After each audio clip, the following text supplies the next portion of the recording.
시간이 되었습니다. 우리 다 함께 묵도하심으로 2021년 10월 3일 주일 예배를 하나님 앞에 올려드립니다.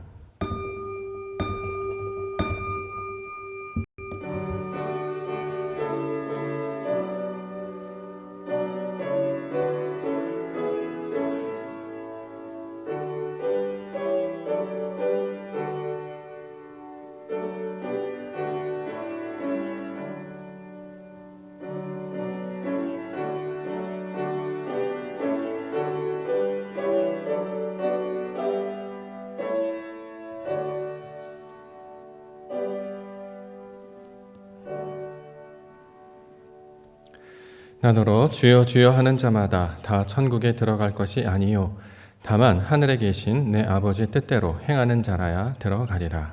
아멘. 거룩하신 하나님의 은혜로 우리를 부르시고 사랑으로 베푸신 하나님의 예배를 선물로 받게 하여 주시니 감사합니다. 이 시간 오직 영과 진리로 우리를 새롭게 하여 주시옵소서. 생명과 능력으로 우리를 변화시키시며 하나님께서 원하시는 장성한 분량까지 우리의 마음이, 우리 영적인 능력이 자라게 하여 주시옵소서. 온 마음과 정성 다해 하나님의 나라와 의를 구하게 하시고 우리 하나님께서 약속하신 옥토로 변화되는 성도와 교회가 되게 하여 주시옵소서. 이 시간 예배할 때에 하나님 홀로 영광 받으시길 원하오며 거룩하신 예수 그리스도의 이름으로 간절히 기도 올려옵나이다. 아멘. 찬송가 20장입니다.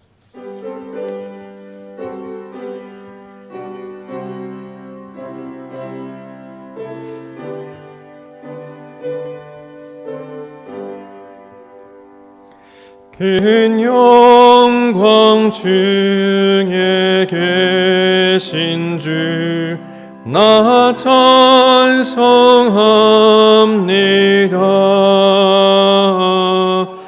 영원히 계신 주 이름 나 찬송합니다.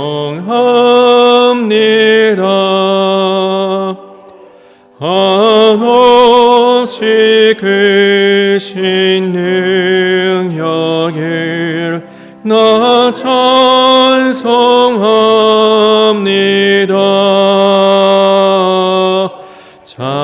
참되고 미쁜 그 언약 나 찬송합니다.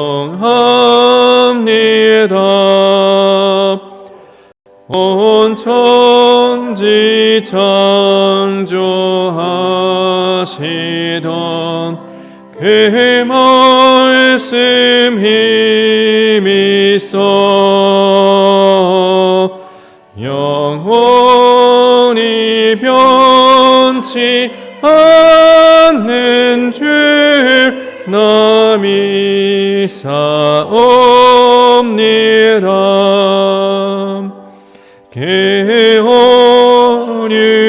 계어류하신 주 음성 날 불러주시고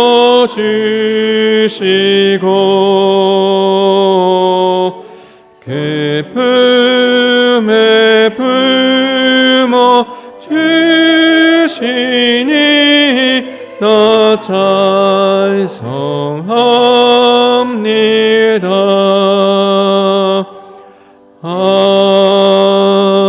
아멘. 교동문 42번 시편 98편 말씀입니다. 새 노래로 여호와께 찬송하라. 그는 기이한 일을 행하사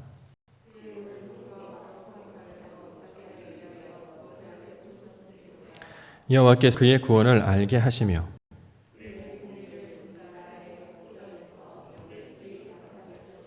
그가 이스라엘의 죄에 베푸신 인자와 성실을 기억하셨으므로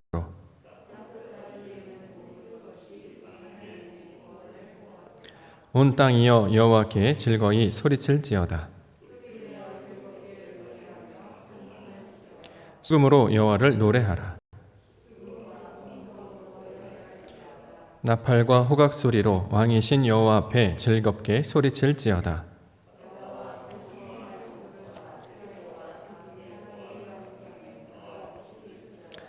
여호와 앞에서 큰 물은 박수할지어다. 산악이 함께 즐겁게 노래할지어다. 아멘. 사도신경으로 신앙 고백하겠습니다. 전능하사 천지를 만드신 하나님 아버지를 내가 믿사오며 그 외아들 우리 주 예수 그리스도를 믿사오니 이는 성령으로 잉태하사 동정녀 마리아에게 나시고 본디오 빌라도에게 고난을 받으사 십자가에 못 박혀 죽으시고 장사한 지 사흘 만에 죽은 자 가운데서 다시 살아나시며 하늘에 오르사 전능하신 하나님 우편에 앉아 계시다가 저리로서 산자와 죽은 자를 심판하러 오시리라.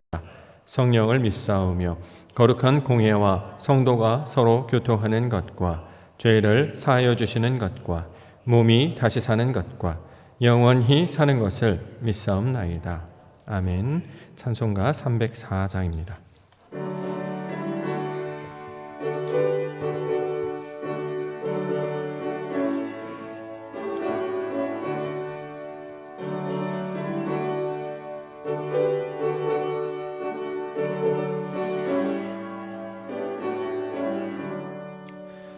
그 크신 하나님의 사랑 말로 다 영영 못하네.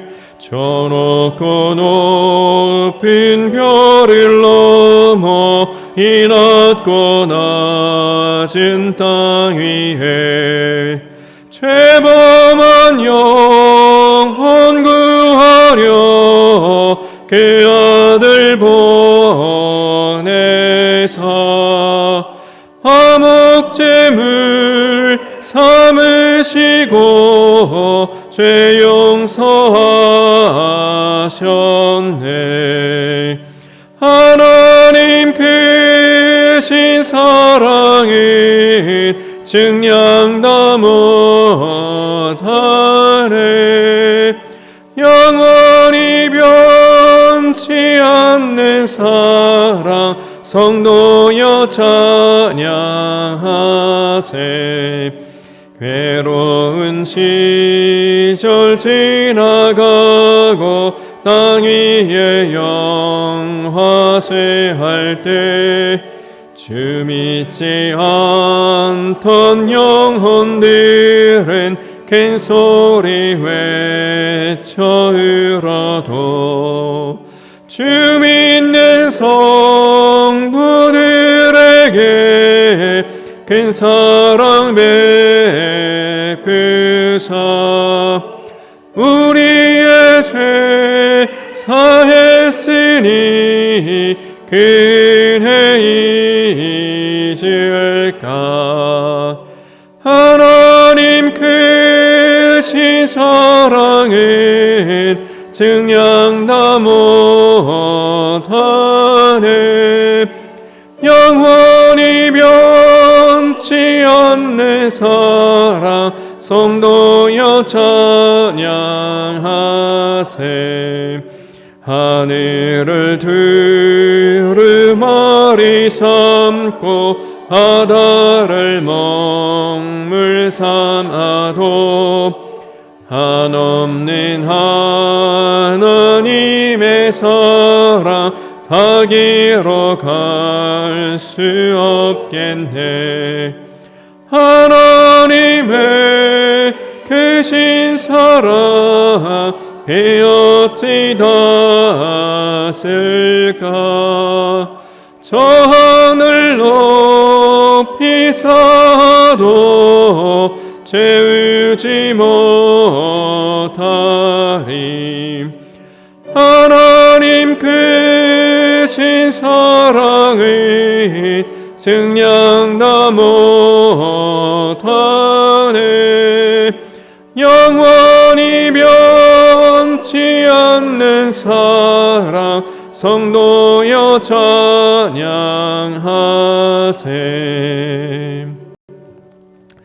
이 시간 우리를 대표해서 임명규 장로님께서 기도 인도하시겠습니다.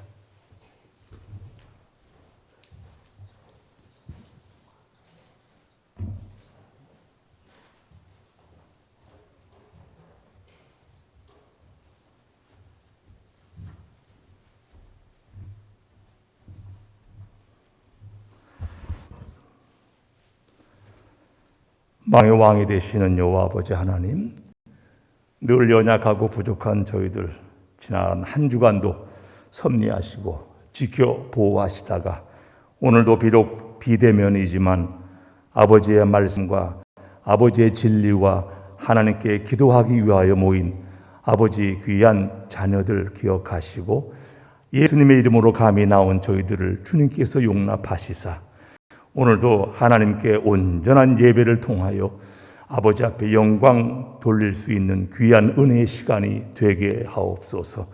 이제 금년 한 해도 벌써 9개월이 지나 이제 10월을 맞이합니다. 금년 한 해를 돌아볼 때에 우리는 아버지 원치 않았던 코로나 바이러스로 말미암아 우리의 삶이 심히 아버지 이제 많이 훼손이 되었고 아버지 우리의 삶의 질이 떨어지고 우리의 생업과 생계가 또 많이 어려운 상황에 빠져 있었음을 우리가 보게 됩니다.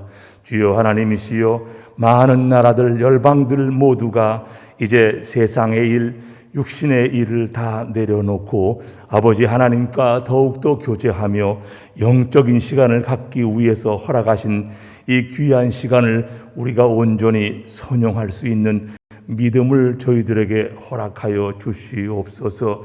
비록 우리의 삶이 질이 떨어지고 우리의 삶이 곤고하고 불편할지라도 우리가 원망하고 불평하며 아버지 앞에 때를 쓸 것이 아니라 하나님께서 우리들을 위해서 이런 시간을 통하여 세상의 일을 내려놓고 하나님과 더욱더 가까이 교제함으로써 우리의 영이 새로워지기를 원하시는 하나님의 뜻을 온전히 깨달아 알 수 있는 귀한 시간으로 우리가 온전히 받아들일 수 있도록 역사하여 주시옵소서.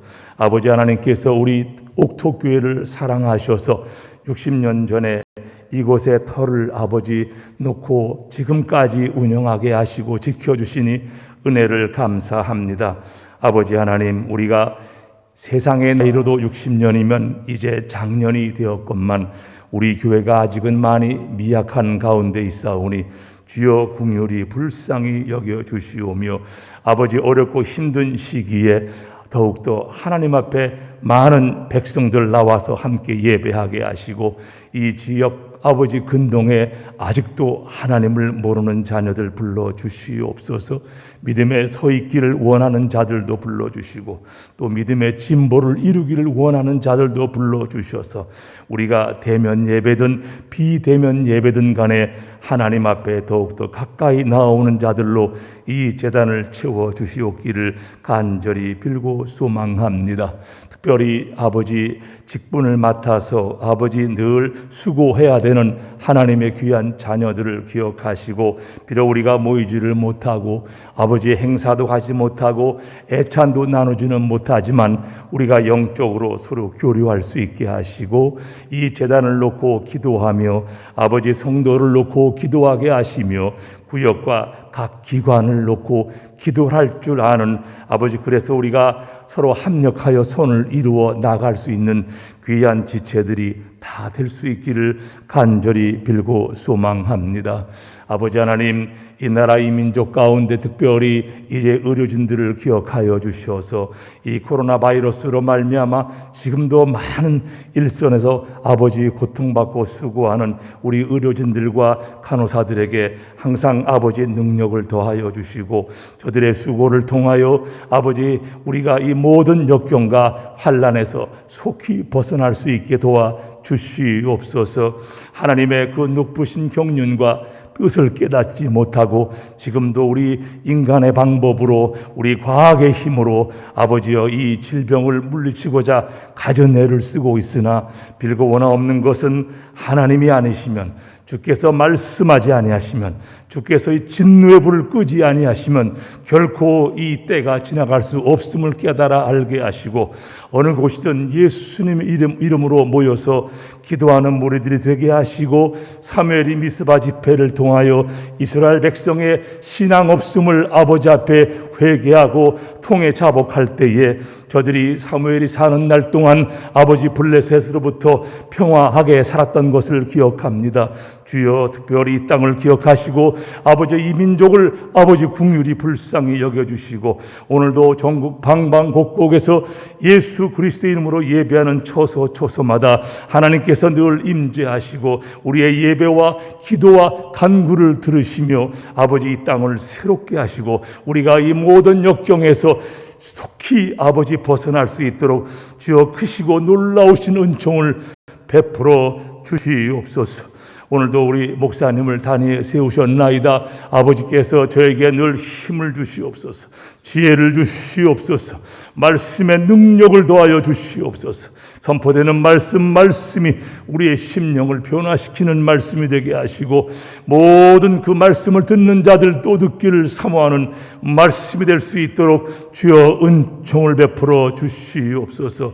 행여와 아버지 하나님, 육신이 공고함을 당하는 자들이 있습니까? 삶의 여러 가지 처지가 공고해서 아버지 하나님 애통하는 자들이 있습니까?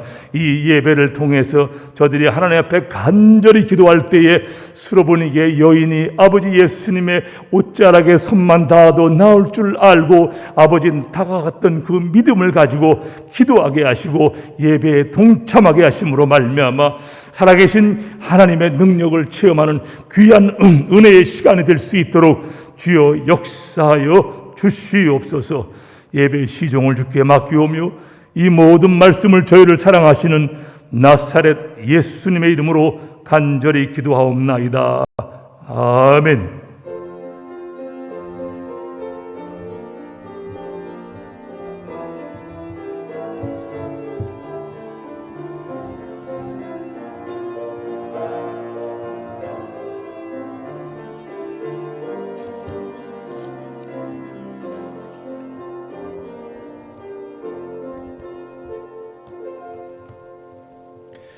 하나님 말씀 마태복음 7장입니다. 마태복음 7장 15절부터 마지막 29절까지 말씀입니다. 신약성경 신면에 있습니다. 마태복음 7장 15절부터 마지막 29절까지 말씀 제가 봉독하겠습니다. 거짓 선지자들을 삼가라. 양의 옷을 입고 너희에게 나오나 속에는 노략질하는 일이라. 그들의 열매로 그들을 알지니 가시나무에서 포도를 또는 엉겅퀴에서 무화과를 따겠느냐.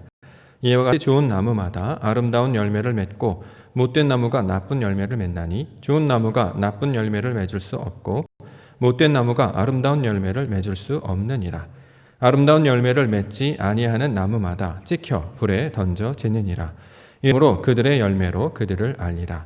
나더러 주여 주여 하는 자마다 다 천국에 들어갈 것이 아니요 다만 하늘에 계신 내 아버지의 뜻대로 행하는 자라야 들어가리라.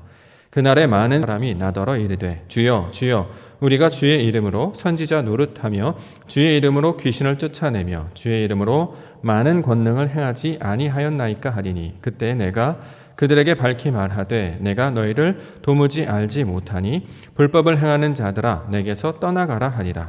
그러므로 누구든지 나 이 말을 듣고 행하는 자는 그 집을 반석 위에 지은 지혜로운 사람 같으리니 비 내리고 창수가 나고 바람이 불어 그 집에 부딪히되 무너지지 아니하나니 이는 주추를 반석 위에 놓은 까닭이요 나의 이 말을 듣고 행하지 아니하는 자는 그 집을 모래 위에 지은 어리석은 사람 같으리니 비가 내리고 창수가 나고 밤이 불어 그 집에 부딪힘에 무너져 그 무너짐이 심하니라. 예수께서 이 말씀을 마치심에 무리들이 그의 가르치심에 놀라니 이는 그 가르치시는 것이 권위 있는 자와 같고 그들의 서기관들과 같지 아니함일러라. 아멘. 마태복음 7장 15절부터 29절까지 본문입니다. 하나님 나라에 들어갈 자, 하나님 나라에 들어갈 자라고 하는 말씀의 제목입니다. 오늘 본문에서는 천국에 들어갈 자에 대해서 말씀하고 있습니다. 21절에 나와 있습니다. 21절 말씀. 나더러 주여 주여 하는 자마다 다 천국에 들어갈 것이 아니요 다만 하늘에 계신 내 아버지의 뜻대로 행하는 자라야 들어가리라. 이렇게 증거하고 있습니다. 자, 천국 등장하고 있습니다. 천국이란 말 어떤 의미가 될 것인가? 천국이라고 번역된 단어는 이 땅에서 말하는 어떤 특정한 장소나 모양을 가리키는 말이 아닙니다. 우리가 이걸 진리적 관점으로 해석하고 있죠. 천국이라고 하는 것을 우리 가운데 주신 말씀은 말씀으로 완성된 상태, 이것을 천국이다 이렇게 번역하고 있습니다. 즉 이것을 진리적 관점으로 해석하면 천국이라고 하는 단어는 하늘이라고 하는 말씀의 상태를 이루는 것, 이것을 가리키고 있는 말입니다. 창세기 1장 1절에서 태초에 하나님이 천지를 창조하셨다 이렇게 선언하고 있었습니다. 이때 천지를 창조하실 때 하늘이라고 하는 것은 우리의 눈에 보이는 물리적인 하늘을 가리키는 말이 아니고 영적인 하늘을 가리키는 말입니다. 영적인 하늘, 즉 하나님의 속성과 성분을 나타내는 상태를 가리켜서 하늘이라고 표현하는 거죠. 하늘이라고 하는 것은 말씀이 있는 곳이라는 뜻을 가지고 있었잖아요. 하나님의 뜻, 하나님의 말씀이 있는 것, 이것을 가리켜서 하늘이라고 부르는 것이죠. 우리 하나님은 영이십니다. 또 진리이십니다. 이렇게 영과 진리의 상태를 가리켜서 하늘이라고 말하고 있습니다. 이 하늘의 상태가 땅에 부어져서 그 하늘과 땅이 똑같은 모양이 되는 것. 자, 이것이 바로 창조의 목적인데요. 이 하늘의 상태로 만들어져서 완성될 때 이것을 천국이라고 부르고 이것을 우리말로 천국이라고 번역했습니다. 그러므로 천국은 장소적 개념이 아니었습니다. 상태적 개념이었죠. 영과 진리, 하나님의 말씀으로 영과 진리를 가진 상태로 말미암아 아버지의 속성과 성분으로 우리의 속사람이 변화되는 것을 가리키고 있는 말로 우리 가운데 가르쳐주고 있습니다. 그러므로 우리 본문의 단어는 천국에 들어간다라고 하는 말은 우리가 이 땅에서 물리적 장소로 어디로 들어가는 그런 의미로 주신 말씀이 아니고 하나님의 상태에 다다르게 되는 것, 하나님의 수준과 우리 수준이 똑같아지는 것을 가리켜서 천국에 들어간다 이렇게 표현하고 있습니다. 원래 우리는 육신을 입고 살아가고 육신의 소욕을 따라 살던 사람들이었죠. 마치 애굽에 살던 애굽 백성들처럼 자신의 소견에 옳은 대로 행하고 눈에 보이는 것만 추구했습니다. 육신의 정욕, 이생의 자락, 안목의 정욕을 따라 살던 사람들이었습니다. 그런데 어느 날 하나님께서 우리 가운데 찾아오셔서 말씀을 듣게 해주셨습니다. 이 말씀을 듣게 되면 구별하기 시작합니다. 분별하기 시작하는 거죠. 하나님의 뜻과 육신의 뜻, 하나님의 생각과 나의 생각이 어떻게 다른지 이제 보이기 시작합니다. 마치 이스라엘 백성들 가운데 말씀을 가진 자 모세를 보내주셔서 그들을 애굽이라고 하는 육신의 상태에서 벗어나게 해주신 것처럼 우리에게 말씀을 들려주셔서 우리가 원래 육신의 소욕과 상태에서 있던 사람들 가운데서 벗어나서 하나님의 진리의 말씀 가운데 다다르도록 육신의 소욕을 따라 살지 아니하고 하나님의 영을 따라 살도록 우리를 인도해 내신 것입니다. 이처럼 육신의 소욕을 따라 살지 아니하고 하나님이 주신 영을 따라 사는 자로 만드시는 이야기, 이것이 바로 하나님이 우리 가운데 말씀하신 창조와 구원의 내용으로 설명하고 있는 것이죠. 이런 상태로 다다라서 온전하고 완전하게 이르게 되면 그것을 가리켜서 뭐라고 그러냐? 천국에 들어간다라고 이야기한다는 거죠. 오늘 우리가 보고 있는 본문은 산상수훈의 마지막 부분에 해당하는 내용입니다. 산상수훈, 예수님께서 하나님께서 주신 율법이 무슨 뜻인지를 가르쳐 주시는 내용으로 설명하고 있었습니다. 유대인은 말씀을 갖고 있었음에도 불구하고 그 말씀을 통해 하나님의 온전한 뜻을 알지 못하고 있었다는 거죠. 그냥 말씀을 그 문자 그대로 받아서 그것을 열심히 육신으로 지켜내는 것으로만 감당했습니다. 제사를 드리라 라는 말을 이해하지 못해서 마당에 나아가서 번제를 열심히 드리는 것으로만 여겼던 거죠. 근데 실제로 하나님께서 희생제사를 말씀하시는 것은 그 희생제사를 지나서 성소에 다다르고 마침내 그 좋은 문이라고 할 수 있는 지성소까지 다다르도록 하나님의 수준까지 이르도록 하나님의 속성과 성분으로 우리 육신의 모든 것들이 다 바뀌어져서 하늘의 뜻이 땅에 이루어지는 것처럼 변화될 것을 가리키고 있는 말이었다라는 거죠. 자, 이렇게 하나님의 뜻으로 아버지의 영과 진리로 우리를 바꾸시기를 원하셨습니다. 그런데 우리는 말씀은 있었으나 그 뜻이 무엇인지를 알지 못하고 있었다는 거죠. 그래서 이 땅에 독생자를 보내주셨어요. 독생자, 진리를 가진 자라는 뜻이죠. 예수 그리스도를 바로 독생자라고 부르는 것은 외아들, 외동아들을 가리키는 말이 아니라 그가 하나님의 뜻을 아는 진리를 가진 자였다라는 뜻입니다. 그래서 예수님께서 율법이 무슨 뜻인지를 풀어서 해석해 주셨죠. 우리 가운데 가르쳐 주셨습니다. 그러면 어떻게 되냐? 그 말씀을 들으면 하나님께서 말씀하신 것은, 하나님께서 우리에게 성전을 보여주신 것은, 하나님께서 우리의 상황들을 만들어주신 것은 이 상황 가운데 하나님의 뜻이 있음을 알게 하셔서 그 틀 소망하고 나아가도록 우리를 인도해 주셨던 것입니다. 그래서 말씀이 없는 자가 그 말씀을 갖게 되고 이제 진리를 깨달아서 아버지의 뜻 가운데 모든 것들을 판단하고 생각합니다. 이전에는 내가 주인이었죠. 내가 원하는 대로, 내 뜻대로, 내 생각대로, 내 욕망대로 모든 것들을 판단했습니다. 그런데 이제 내가 죽어지고 하나님의 진리가 우리를 이끌어갑니다. 그러므로 하나님의 뜻을 향해서, 그가 기뻐하시는 뜻을 향해서 살아가는 백성들로 바뀌게 되는 것이죠. 그래서 이것이 사람의 제일되는 목적이요 신앙의 내용으로 설명하고 있습니다. 웨스트민스터 신앙교리, 우리 소요리 문답을 할 때 가장 먼저 배우는 것이 사람의 제일되는 목적이 무엇이냐라는 질문입니다. 거기에 대한 대답은 하나님 기뻐하며 그를 즐거워하고 영화롭게 하는 것이다, 이렇게 얘기하는 거죠. 하나님을 기뻐하며 그의 존재로 살아가는 것이 사람의 인생된 목적이 된다라는 것입니다. 내 생각과 욕망을 이루려고 교회를 다니거나 신앙생활을 하거나 내 뜻을 이루고자 세상의 어떤 것을 살아가는 것이 아니라 이 모든 창조물 가운데 역사하시는 하나님의 뜻을 발견하여서 나의 욕망과 생각으로 살아가지 아니하고 먼저 그의 나라와 의를 구하는 자로 바꾸어서 살게 되는 거죠. 그래서 그때서부터 하늘의 뜻을 찾는 자로, 구하는 자로, 두드리는 자로 바뀌며 살아갑니다.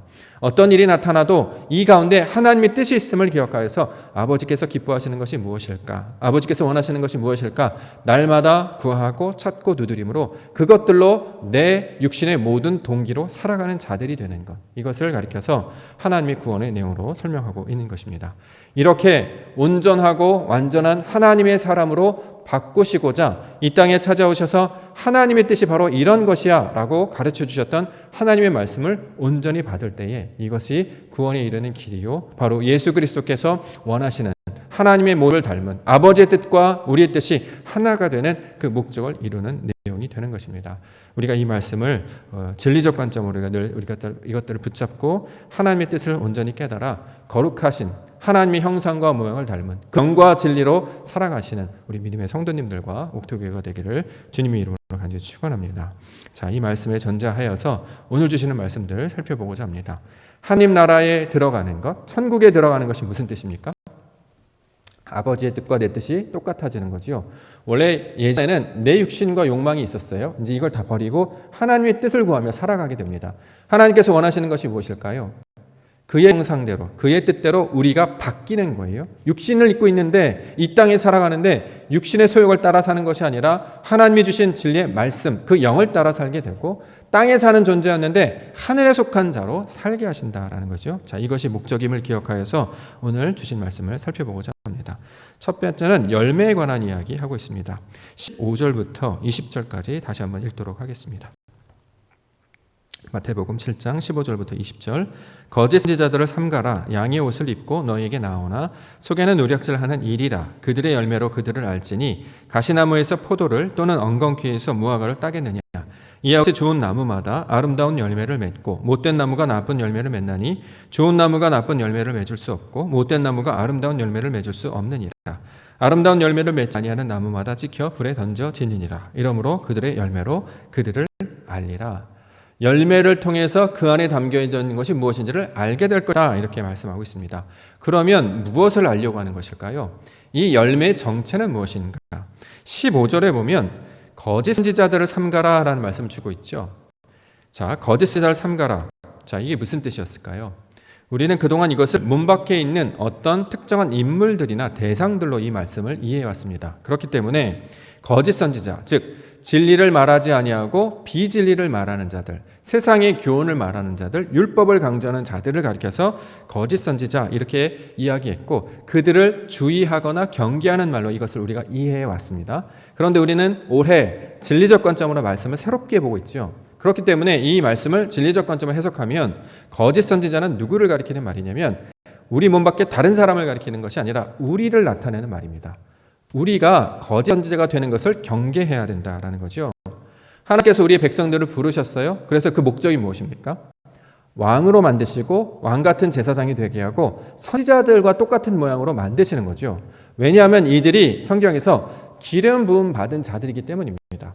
성경에 기름 부음 받은 자들 얘기할 때 왕, 제사장, 선지자를 기름 부어 세우죠. 여기서 기름을 붓는다라고 하는 것은 구별하다라는 뜻이고 어떻게 구별하느냐? 말씀으로 사람의 소욕과 생각으로 살아가는 것이 아니라 하나님 주신 말씀, 그 진리를 따라 살아가는 모형으로 왕, 제사장, 선지자들을 이야기해 주셨습니다. 그런데 이 모든 공통점이 무엇이냐면 하나님의 말씀을 듣고 말하고 따르는 자들로 왕이 되기도 하고 제사장이 되기도 하고 선지자가 되기도 한다는 거죠. 그걸 구약에서 모형으로 보여주셨고 이 모형의 완성된 모양이 예수 그리스도이셨어요. 그러면 예수 그리스도에서 우리 가운데 요청하시는 것은 우리도 왕이 되는 거예요. 왕은 세상에서 말하는 대통령을 가리키는 말이 아니라 말씀을 듣는 자를 가리키는 말이죠. 제사장이 되게 하셨습니다. 말씀과 결합하는 자, 하나님과 연합하는 자를 제사장이라고 이야기하는데 그러한 모습이 우리가 제사장이 되어야 되는 것이고 나중에는 우리가 선지자와 똑같은 모습이 되어야 되는 것입니다. 왜요? 말씀을 가졌기 때문입니다. 하나님의 뜻을 알기 때문에 이 말씀을 전하는 자를 선지자라고 이야기하잖아요. 선지자 또는 예언자라고 이야기하잖아요. 이 모양대로 만드시는 것이 바로 하나님의 뜻이 된다는 거죠. 그런데 거짓 선지자를 얘기하시는 거예요. 온전한 선지자는 하나님의 말씀을 깨달아서 그 말씀을 온전히 전하고 증거하는 자가 되는데 너희는 하나님의 말씀을 온전히 깨닫지 못하고 흉내만 내거나 껍데기만 갖고 있는 것. 그래서 그 속에는 알맹이가 하나도 없이 아무것도 내용을 말하지 못하는 자가 될 때 이걸 거짓 선지자라고 이야기한다는 거죠. 여태까지는 거짓 선지자 그러면 이단, 사이비 종교, 저 사람이 틀린 거 얘기하네, 저 사람이 어떤 거니 경계해야 돼, 주의해야 돼 이렇게 이제 우리가 이해해 왔는데 진리적 관점으로 보면 하나님께서 우리를 선지자로 만드실 것인데 하나님의 말씀을 전하는 자로 만드실 것인데 그 안에 말씀이 없으면 그것은 거짓 선지자와 똑같은 것이다. 그래서 이것을 주의하라라는 말씀으로 주고 있습니다. 사도행전 2장 17절과 18절 보면 하나님이 말씀하시기를 말세에 내가 내 영을 모든 육체에 부어 주리니 너희의 자녀들은 예언할 것이요 너희의 젊은이들은 환상을 보고 너희의 늙은이들은 꿈을 꾸리라. 그때 내가 내 영을 내 남종과 여종들에게 부어 주리니 그들이 예언할 것이요. 하나님의 영을 부어 준다는 거잖아요. 성령을 부어 주세요. 우리가 성령의 부음 받은 자 되는 거 아닙니까? 그럼 뭘 합니까? 우리가 예언하고요. 우리가 환상을 보고 우리가 꿈을 꾼다는 얘기예요. 그 이야기를 하고 있다는 거죠. 똑같이 누구랑 같이? 선지자와 똑같은 모습이 된다는 거죠. 우리 안에 그렇게 말을 할 수 있었던 이유가 무엇입니까? 영이 있기 때문에 하나님의 진리의 말씀, 거룩한 말씀이 있기 때문에 그렇게 행동한다는 거죠. 그런데 그렇게 되지 않는 모양으로 되지 않도록 말씀 들었으나 속이 비어져 있는 거짓된 비어있는 상태가 되지 않도록 주의하라라고 주시는 말씀이 거짓 선지자를 삼가라라고 하는 말씀의 진리적 관점의 해석입니다. 자, 그러면 거짓 선지자인지 아닌지를 어떻게 구별할 수 있을까요? 내가 하나님께서 말씀하시는 진짜 선지자인지 거짓 선지자인지를 어떻게 알 수 있을까? 여기에 보면 양과 이리를 통해서 설명하고 있죠. 여기에 보면 양의 옷을 입고 너희에게 나오는 노략질하는 일이 이렇게 이제 표현을 하고 있는데 자, 성경에서 양은 무슨 뜻입니까? 양은 어떤 뜻이냐면 우리가 새벽 때 한번 봤는데 스스로 길을 찾을 수 없는 존재, 스스로 구원에 이룰 수 없는 존재를 가리켜서 뭐라고 해요? 양 이렇게 표현한다는 거죠. 그렇기 때문에 양은 반드시 뭐가 있어야 됩니까? 목자가 있어야 되는 거예요. 양은 목자가 있어야 길을 잃지 않습니다. 길을 인도함을 받고 돌보심을 받기 위해서 길 잃은 양, 예수님께서 무리를 보고 마치 길 잃을 목자가 없는 양처럼 불쌍히 여기셨다라고 말하는 것처럼 양이라고 하는 것은 스스로 그 길, 그 목적지에 다다를 수 없기 때문에 반드시 목자가 필요한 존재로 설명할 때 양 이렇게 이야기한다라는 것이죠. 그런데 우리가 진짜 선지자가 돼요? 그럼 뭐처럼 된다는 거죠? 우리가 양인 것을 깨달아 알게 된다는 거예요. 그러면 목자는 누굴까요? 하나님이 목자가 되신다는 거죠. 그런데 여태까지 우리는 어떻게 살았어요? 양으로 살지 않고요.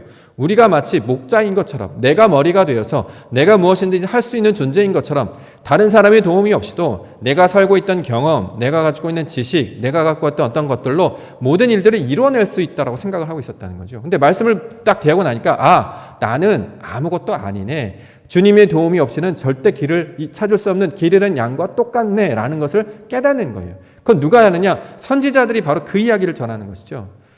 회개하라 천국이 가까이 왔다라고 설명하는 것, 그 회개와 천국이 가까이 왔다는 건 너희가 주인이 아니야 이 뜻이잖아요.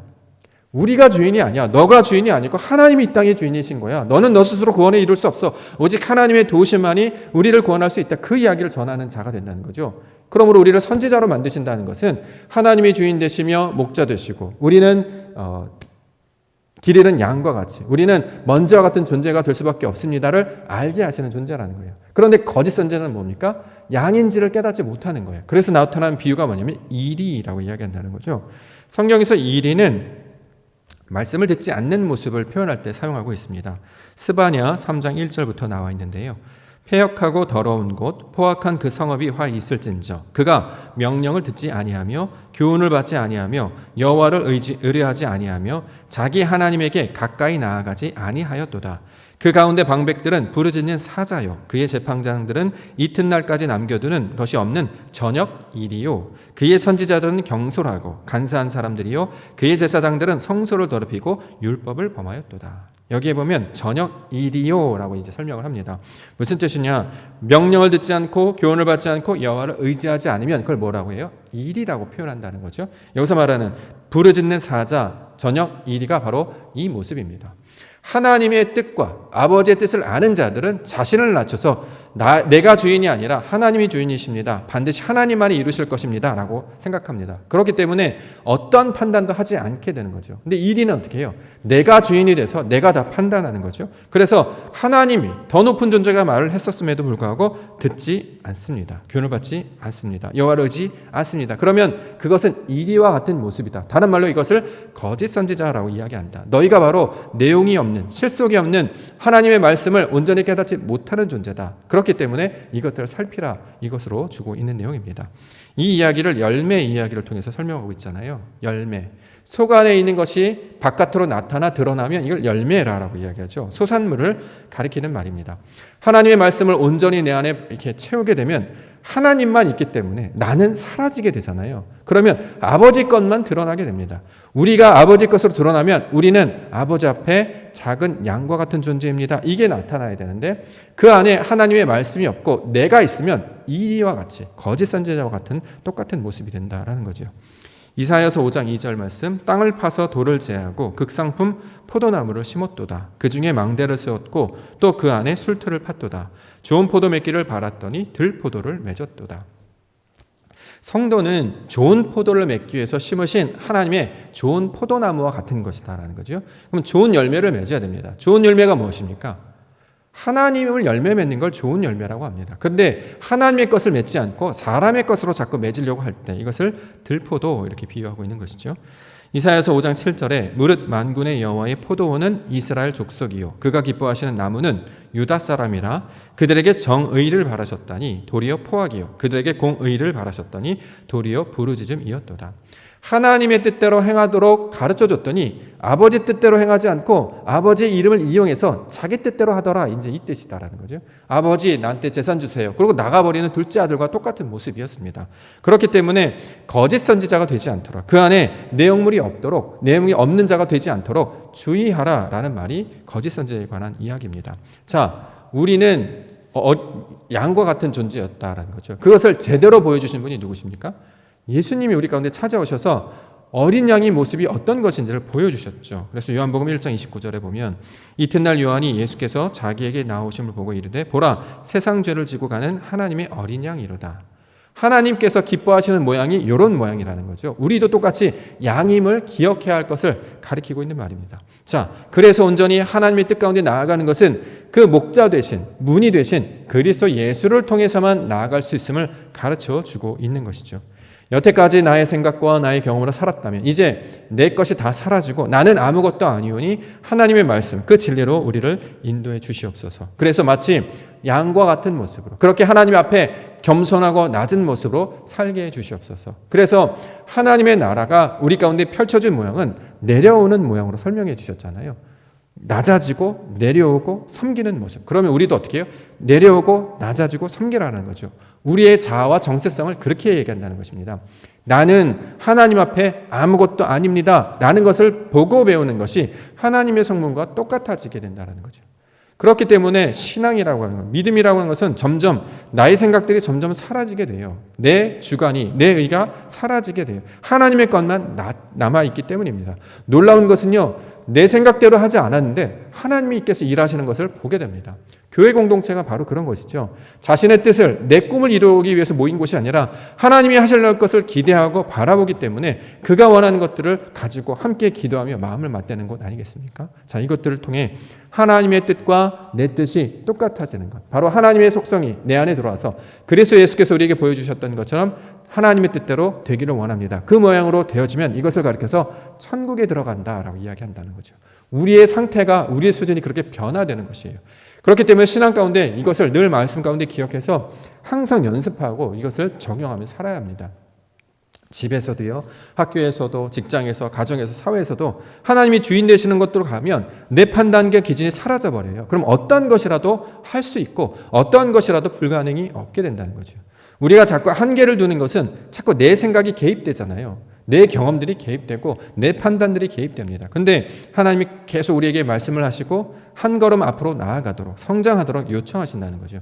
그래서 이 말씀 가운데 우리의 생각과 몸을 들이며 나아갈 때 이 하나님께서 원하시는 그 수준에, 그 아버지께서 기뻐하시는 그런 자리로 나아가게 될 것입니다. 이것을 가리켜서 천국에 들어간다 설명하고 있습니다. 자, 이러한 결과가 나타나면 어떻게 되냐면 예수님께서 하나님의 사람으로 인정해 주시는 것을 설명하고 있습니다. 22절부터 보겠습니다. 마태복음 7장 22절부터 그날에 많은 사람이 나더러 이르되 주여 주여 우리가 주의 이름으로 선지자 노릇하며 주의 이름으로 귀신을 쫓아내며 주의 이름으로 많은 권능을 행하지 아니하였나이까 하리니 그때에 내가 그들에게 밝히 말하되 내가 너희를 도무지 알지 못하니 불법을 행하는 자들아 내게서 떠나가라 하리라. 자, 우리가 이제 기존에 가지고 있는 정보는 이제 우리가 이제 알고 있는 내용입니다. 보통 유대인들이나 바리새인들, 하나님의 말씀 온전히 깨닫지 못하고 외식하는 자들, 그래서 말로만 주님을 외치고 실제로 삶에서는 아무런 하나님의 내용을 나타나지 못하는 자들을 향해서 요 이제 본문을 많이 이용해서 적용합니다. 주의 이름으로 이름을 부르는 자, 이거는 귀신들로 부르지 않느냐? 중요한 것은 불법을 행하지 아니하도록 주의해야 된다. 이런 말씀을 우리가 이해해 왔습니다. 근데 오늘은 진리적 관점으로 이 말씀을 살펴보고자 하는데요. 이 본문이 무슨 뜻이냐면 주여 주여라고 부르게 되면서 어떻게 돼요? 주의 이름으로 귀신을 쫓아내며 주의 이름으로 많은 권능을 행하지 아니하였나이까. 이것을 생각하면 이게 좋은 것입니까? 나쁜 것입니까? 선지자 노릇을 해야 합니까? 하지 말아야 됩니까? 귀신을 쫓아내야 합니까? 쫓아내지 말아야 합니까? 많은 권능을 행해야 합니까? 행하지 말아야 합니까? 이 부분은 이제 여태까지 우리가 부정적으로 이제 이해를 해왔는데요. 이건 긍정적으로 주신 의미가 되는 것입니다. 마가복음에 보면 믿는 자들에게 이런 표적이 따를 것이라고 얘기했습니다. 그들이 내 이름으로 귀신을 쫓아내며 새 방언을 말하며 뱀을 집어 올리며 무슨 독을 마실지라도 해를 뱉지 아니하며 병든 사람에게 손을 얹은즉 나으리라 하리라. 마가복음 16장에 나왔던 내용이죠. 이것은 하나님께서 원하시는 거예요. 자, 선지자가 되게 하셨잖아요. 우리가 선지자가 되어야 된다는 거죠. 그리고 주의 이름으로 귀신을 쫓아내게 하셨습니다. 주의 이름으로 많은 권능을 행하셨어요. 이게 바로 하나님의 뜻이었다는 거죠. 그렇게 되면 어떻게 돼요? 23절에 내가 너희를 도무지 알지 못하니 불법을 행하는 자다 내게서 떠나가리라 하라. 이 말씀은 난 너희를 몰라 이런 뜻이 아니라 너희가 이전까지 육신으로 알던 자들로 여기지 아니한다 이런 뜻이에요. 옛날로 땅의 사람들로 너희를 더 이상 똑같은 사람으로 보지 않겠다라는 뜻입니다. 여기에 내가 너희를 도무지 알지 못하니 주님이 우리를 모르십니까? 모른 척 하시겠다는 거예요. 너희가 잘못했으니까 나 이제부터 너희를 모르는 사람 취급할 거야. 이런 말이 아니고요. 여전히 육신의 상태로 알던 모습으로 너희를 바라보지 않겠다. 원래 우리가 가지고 있는 육신의 사람이 있었잖아요. 이게 원래 땅의 사람이 기질이었잖아요. 그런데 하나님께서 더 이상 우리를 땅의 사람으로 보지 않고 어떻게 해요? 하늘의 사람으로 너희를 여기겠다라고 하는 거예요. 너희에서 모든 불법들이 떠나갔기 때문에 원래 너희가 가지고 있던 땅의 속성으로 육신의 속성을 알지 아니하고 하나님의 사람으로 보겠다라고 주시는 말씀이 본문의 내용입니다. 그렇기 때문에 선지자가 되고 귀신이 쫓아내고 권능을 행하는 자가 된다는 거죠. 이게 무슨 뜻입니까? 말씀이 우리 안에 들어와서 우리가 하나님의 말씀으로 변화되게 되면 선지자가 되고 귀신, 육적인 사람에서 영적인 사람으로 변화되고 권능, 주님께서 주신 진리의 말씀으로 세상을 다스리는 자가 되게 할 것이야. 그러면 여태까지 육신으로 알던 자로 여기지 않고 너를 하나님의 백성으로 여겨줄 거야 라고 주신 말씀이라는 거죠. 이걸 다른 말로 이신칭의라는 거잖아요. 너희가 그렇게 행하면 그러한 자가 되면 너희를 하나님의 아들이라고 내가 여기게 될 거야. 이 말씀으로 주신 내용이 본문의 내용입니다. 로마서 9장 25절부터 호세아의 글에도 이르기를 내가 내 백성 아닌 자를 내 백성이라 사랑하지 아니한 자를 사랑한 자라 부리리라. 너희는 내 백성이 아니라 한 그곳에서 그들이 살아계신 하나님의 아들이라 일컬음을 받으리라 함과 같으니라. 이게 원래 하나님의 목적이었잖아요. 우리가 불법을 행한다고 해서 너 몰라, 너 심판받을 거야, 너 죄 있어 이렇게 말하는 뜻으로 주신 말씀이 아니었다는 거죠. 여태까지 우리가 문자적으로 해석하니까 이것이 마치 유대인을 비난하거나 어떤 사이비 종교에 대해서 나쁜 것을 행하는 것을 인식을 해왔는데 새롭게 보니까 이것은 하나님께서 자신의 형상대로 감당하는 자에게 주시는 칭찬의 말씀이었다는 거죠. 육신으로 알지 아니하고 하나님의 백성으로, 하나님의 아들로 이제 너를 여겨주겠다라고 하는, 더 이상 이전의 사람으로 알지 아니하고 하나님의 사람으로 너희가 그렇게 하나님의 사람인 것을 너희가 인쳐주겠다라고 하는 약속의 말씀입니다. 고린도후서 5장 16절과 17절. 그러므로 우리가 이제부터는 어떤 사람도 육신을 따라 알지 아니하노라. 비록 우리가 그리스도도 육신을 따라 알았으나 이제부터는 그같이 알지 아니하노라. 그런즉 누구든지 그리스도 안에 있으면 새로운 피조물이라. 이전 것은 지나갔으니 보라 새 것이 되었도다. 이 약속의 말씀으로 이 완전한 자로 우리를 보시겠다라는 거잖아요. 그렇기 때문에 이거 신앙 가운데 적용하면 우리는 사람들을 볼 때, 세상을 볼 때 어떻게 해요? 항상 하나님이 기뻐하시는 새로운 모습으로 바라보게 된다는 거죠. 우리는 어떻게 생각합니까? 늘 알던 대로 생각해요. 예전의 사람으로, 과거의 사람으로 사람들을 판단하거나 내 기준의 사람들로 어떤 것들을 측정하려고 한다는 거죠. 이건 다 과거의 모습이고 땅의 소욕이라는 거예요. 그런데 우리가 하나님의 것들로 진리를 받아서 우리가 영적으로 변화되어서 영의 사람이 되면, 하나님의 사람이 되면 그런 것들로 육신을 통해서 바라보지 아니하고 자신의 경험을 통해서 판단하지 않게 된다는 것입니다. 그렇기 때문에 진리를 가진 자가 되겠죠. 이전에는 남자와 여자 구별하고 뭐 족속으로 구별하고 성벽으로 구별하고 민족으로 혈통으로 구별하고 자꾸 이렇게 나누어 가지고 분리시켰어요. 정한 자, 부정한 자, 깨끗한 자, 깨끗하지 않은 자, 유대인, 이방인, 헬라인 이렇게 다 분리했다는 거죠. 그런데 하나님께서 말씀이 우리 가운데 내주하셔서 그런 말씀으로 온전케 되면 유대인이나 헬라인이나 이제 다 하나님 안에서 그리스도의 한 가족임을 알게 된 것이다. 왜요? 다 하나님의 백성임을 깨달아 알기 때문이죠. 그러니까 우리 어떤 지적인 수준이나 생각이 변화되었기 때문에 하나님도 우리를 그렇게 여기지 않으니까 우리도 그렇게 하나님의 뜻대로 세상 사람들을 바라보라. 자, 이 말씀으로 가르쳐주고 있습니다. 율법의 목적이 바로 이런 것이었다라고 지금 예수님께서 가르쳐 주시는 거예요. 원래 우리가 율법을 들을 때 율법은 구별하거나 구분하는 것으로 이렇게 여겼어요. 먹어도 되고 먹으면 안 되고 만나도 되고 만나면 안 되고 해도 되고 하지 않아야 되고 이런 것들로 우리가 율법을 생각했다는 거죠. 근데 예수님께서 이 율법의 원래적인 의미는 너희가 무엇을 하고 안 하고 이걸 것들을 구별하려고 주는 것이 아니라 하나님의 말씀이 온전하게 들어오면 이것들이 다 하나가 되는 것, 하나님의 뜻 안에서 벌어지는 하나님의 일임을 깨달아 알게 된다는 것이에요. 원래 우리의 모든 판단은 굉장히 지엽적이잖아요. 혈통적이고, 예를 들어서 뭐 최씨면 최씨, 뭐 한국이면 한국, 또는 뭐 남자면 남자, 뭐 어디 출신이면 출신, 다 이런 식으로 항상 보던 습관들이 남아 있다는 거죠. 근데 하나님 것 들어오면 이게 다 사라지게 되는 거예요. 육신으로 더 이상 판단하지 아니한다. 왜요? 하나님께서 우리를 그렇게 보지 않으시기 때문에.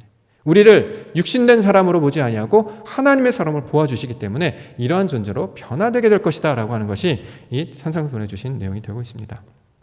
마지막으로는 지혜로운 사람에 관해서 이야기합니다. 24절부터 그러므로 누구든지 나의 이 말을 듣고 행하는 자는 그 집을 반석 위에 지은 지혜로운 사람 같으리니 비가 내리고 창수가 나고 바람이 불어 그 집에 부딪히되 무너지지 아니하나니 이는 주를 반석 위에 놓은 까닭이요 나의 이 말을 듣고 행하지 아니하는 자는 그 집을 모래 위에 지은 어리석은 사람 같으리니 비가 내리고 창수가 나고 바람이 불어 그 집에 부딪힘에 무너져 그 무너짐이 심하니라. 자, 우리가 이제 반석 위에 지은 집으로 우리가 이제 이것을 많이 알고 있죠. 근데 진리적 관점을 해석하면 조금 내용이 달라지게 됩니다. 어떤 뜻이냐면 지혜인 사람이라고 하는 것은 말씀을 그 의미와 뜻으로 깨닫는 자를 가리키는 말이죠. 그래서 이것을 반석 위에 집을 짓는 것과 똑같다라고 지금 설명을 하는 거예요. 반석은 무엇입니까? 반석은 뭘 상징하죠? 그리스도 예수를 상징하죠. 내 생각에 기준을 두지 않고 하나님께서 보내신 독생자 예수 그리스도 그 진리에 내 모든 동기, 목적을 두면 마치 단단한 바위에 집을 세우는 것처럼 흔들리지 아니하고 무너지지 아니하리라. 이것을 가리켜서 지혜라고 부른다. 이렇게 얘기한다는 거잖아요. 여태까지는 모든 중심이 나였습니다. 그런데 이 중심이 바뀌어지게 되는 거죠. 무엇으로요? 그리스도 예수로 바뀌어지게 된다라는 것이에요. 그래서 원래 내가 짓고 있던 나만의 집이 있었지 않습니까? 내가 생각하는 나만의 가치관, 패턴, 어떤 생각들, 관념 이걸 집으로 표현한 거죠. 이걸 다른 말로 성전이라고 얘기해요. 나의 성전이 무너지고 그리스도를 기준으로 하는 그 집이 새롭게 되어지는 것입니다.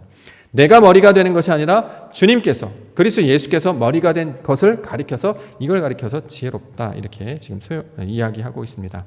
그 다음에 나오는 말이 이제 모래 위에 지은 집에 관한 이야기하고 있는데요. 이건 이제 우리가 기존에 알고 있었던 내용하고 덧붙여서 여기서 이제 모래라고 번역된 단어는 우리가 생각하는 그런 모래 개념이 아니겠죠. 그렇죠? 진리로 말하고 있기 때문에 여기서 뭐 반석도 그리스도 예수를 가리키는 말이었고 그럼 모래는 우리가 생각하는 저런 모래를 말하는 게 아니라 어떤 뜻이냐면 하나님의 말씀으로 세워진 상태를 말하는 것이에요. 그럼 이게 무슨 뜻으로 해석을 해야 되냐면 27절에 보면 비가 내리고 창수가 나고 바람이 분대요. 성경에서 물은 뭘 가리키는 말입니까? 말씀을 가리키는 말이죠. 이것이 내려지는 거예요. 바람이 분대요. 바람은 뭐죠? 이건 언어를 살펴보면 이게 성령으로 번역이 되어 있습니다. 영으로 번역이 되어 있어요. 하나님의 말씀이, 하나님의 영이 우리 가운데 치고 들어오는 거예요. 그럼 뭐가 무너집니까? 내가 원래 짓고 있던 내 집이 무너진다는 그런 이야기예요. 이걸 모래 위에 지은 집으로 설명을 하고 있다는 거죠. 자, 반석 위에 지은 집이 모래 위에 지은, 여기에 집을 짓지 말고 여기에 집을 져라, 이런 의미로 지금까지 왔는데, 여튼 무슨 뜻이냐면 반석은 그리스도의 진리의 말씀으로 자신의 생각과 어떤 판단을 두는 것, 모든 삶의 기초를 두는 것을 반석 위에 지은 집이라고 이야기하고, 모래 위에 지은 집이라고 하는 것은 물질로 나타나는 허름한 기반의 어떤 건물을 세우라는 뜻이 아니라 내 생각이 무너지는 상태를 가리키고 있는 말입니다. 말씀이 들려지고 하나님의 영이 부러지면 그것들이 깨어지게 될 것이다. 그래서 하나님께서 말씀하시는 하나님의 뜻으로 나타나게 될 것이다를 보여주고 있는 내용입니다. 자, 이것을 모래 위에 지은 집으로 지금 설명하고 있다는 거죠. 오늘 본문에는 무슨 뜻이냐? 하나님 나라에 들어갈 자, 천국에 들어갈 자에 관한 내용을 설명하고 있는 거예요. 하나님의 뜻과 나의 뜻이 같아지게 되는데 그러한 상태가 어떻게 나타나는지를 지금 가르쳐주고 있습니다. 그러면 가장 먼저 어떻게 되느냐? 성질이 변하게 될 것이다, 이렇게 얘기해요. 내가 양이 되는 거죠. 그래서 주님께서 나의 목자가 되는 것이에요. 나는 낮아지고 주님이 높아집니다. 그리고 나는 항상 어떻게 해요? 받아야 될 사람, 무언가를 인도함을 받아야 될 사람으로 생각하는 거예요. 시간이 지나면 지날수록 나는 이제 다 알아, 다 깨달았어, 더 이상 배울 필요가 없어, 이게 아니라 날마다 하나님이 주시는 것을 듣고 배우고 깨닫는 자가 되는 거예요. 마치 어린아이와 같이. 어른이 된다라는 것은 그런 거잖아요. 다 안다라는 뜻이고, 어린이는 모르기 때문에 무언가를 자꾸 배우려고 해요. 이게 뭐예요? 저게 뭐예요? 계속 물어봐요. 우리의 심령의 상태가 그래야 하나님 나라에 들어가는 자가 된다라는 거잖아요.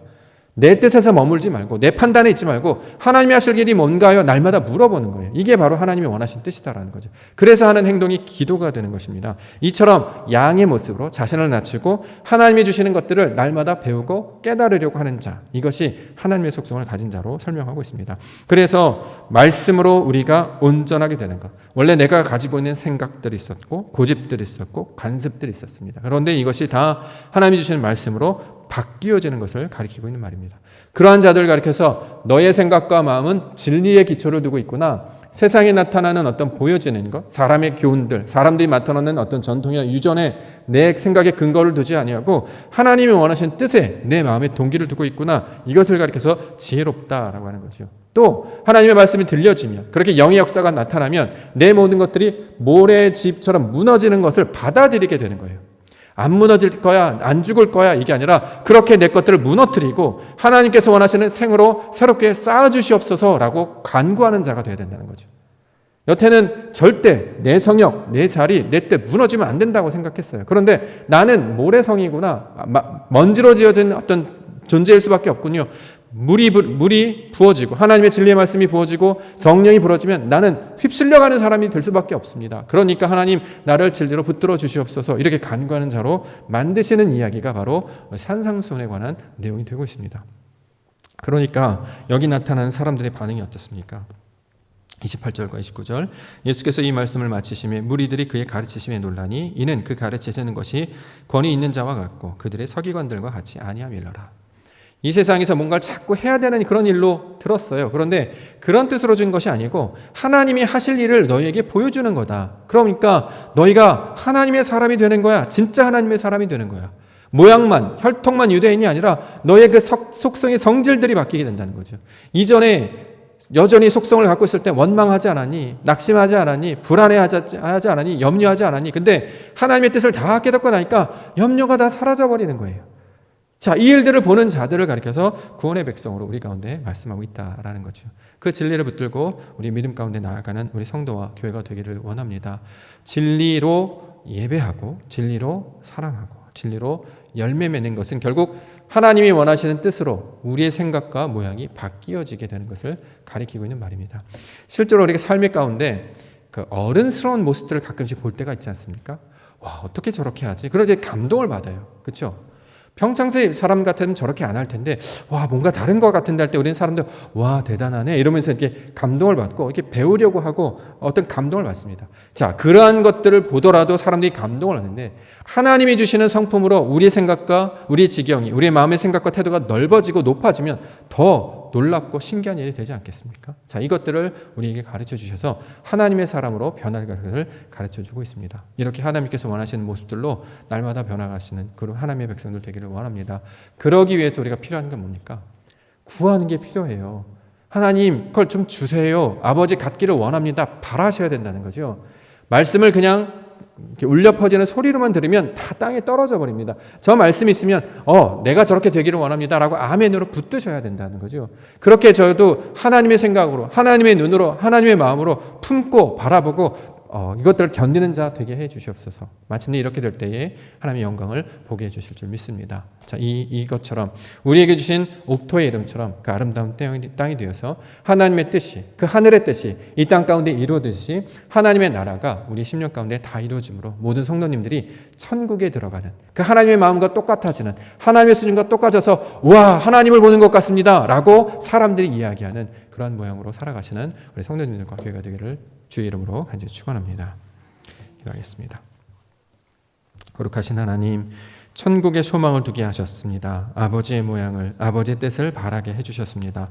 더 이상 소망 없는 자로 살다가지 아니하고 하나님 나라를 꿈꾸며 그것들을 바라보는 자들 되게 하여 주시옵소서. 오늘도 진리의 말씀을 가르쳐 주셔서 우리의 생각이 우리의 마음이 우리의 행동이 아버지를 향하도록 인도해 주셨습니다. 말씀 가운데 가르쳐 주셨사오니 그 뜻 가운데 나아가게 하시고 마침내 이루시는 하나님의 영광 그것을 붙들며 소망하며 살아가는 하나님의 거룩한 백성들 되게 하여 주시옵소서. 특별히 옥토의 이름을 주셨사오니 아름다운 땅 진리의 땅, 말씀의 땅 되게 하시고 하나님의 성품을 온전히 이루는 하늘의 뜻이 땅에 이루어지는 그 하늘의 땅 되게 하여 주시옵소서. 거룩하신 예수 그리스도의 이름으로 간절히 기도올리옵나이다. 아멘. 이 시간에 우리 장로님 나오셔서 교회 소식과 광고 말씀 전해드리겠습니다.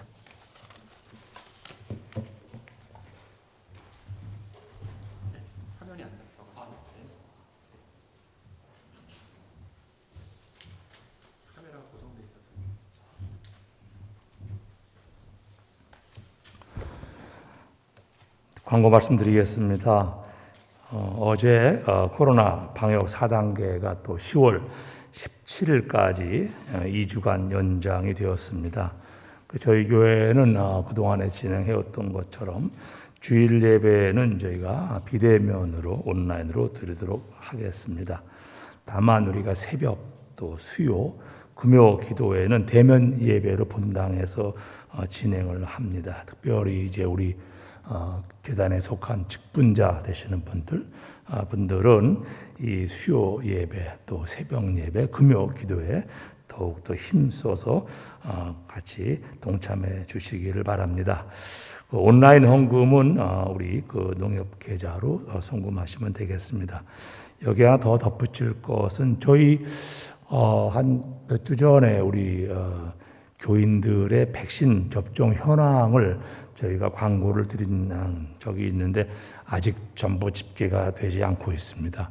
지금 우리가 식당에 모일 때도 백신을 접종한 사람이 3명만 있으면 6명까지 같이 모여 앉을 수가 있습니다. 저희가 만약에 저희 전체 교인들 중에 절반 이상이 백신 접종을 했다고 하면은 사실은 저희는 대면 예배를 드려도 되는 게 아닌가 하는 생각이 듭니다. 그러니까 각 구역장님들은 이번 주 안에는 여러분들이 꼭 좀 노력하셔서 각 성도님들의 백신 접종 현황을 파악해서 교회에 알려주시기 바라고요. 우리 교회에서는 그걸 근거로 우리가 관련 부처에 우리가 문의를 해서 가능하면 조기에 대면 예배로 우리가 전환할 수 있도록 그렇게 해볼 계획입니다. 구역 사역원 준모임이 5차가 10월 9일 토요일 날 오전 10시 30분에 있습니다. 또 다음 주일 우리 온라인 예배 사전 녹화도 10월 9일 오후 5시입니다. 우리 성도님들 가운데 혹시 유튜브로 비대면 예배를 드리는 것이 좀 불편하시거나 좀 불만족스러우시면은 토요일 날 5시에 나오시면 되겠습니다. 토요일 날 5시에 우리 예배당에 나오시면은 우리가 전체를 다 해도 절반이 안 되기 때문에 얼마든지 우리가 주일날 예배 드리는 거하고 동일하게 예배를 드릴 수가 있습니다. 저희 그 교회 그 헌금과 재정에 관한 사항을 이제 공지를 좀 합니다.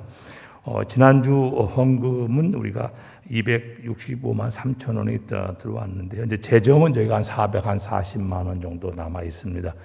우리 그동안에는 금년도에 우리가 전년도에 2월 한 금액 가지고 우리 교회를 운영해 왔습니다.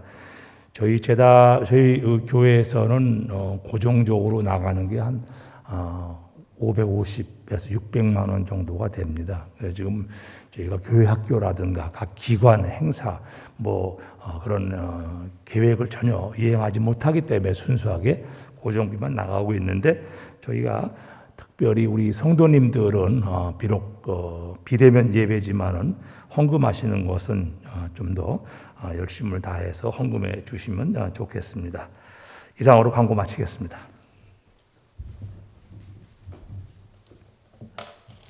기도하겠습니다.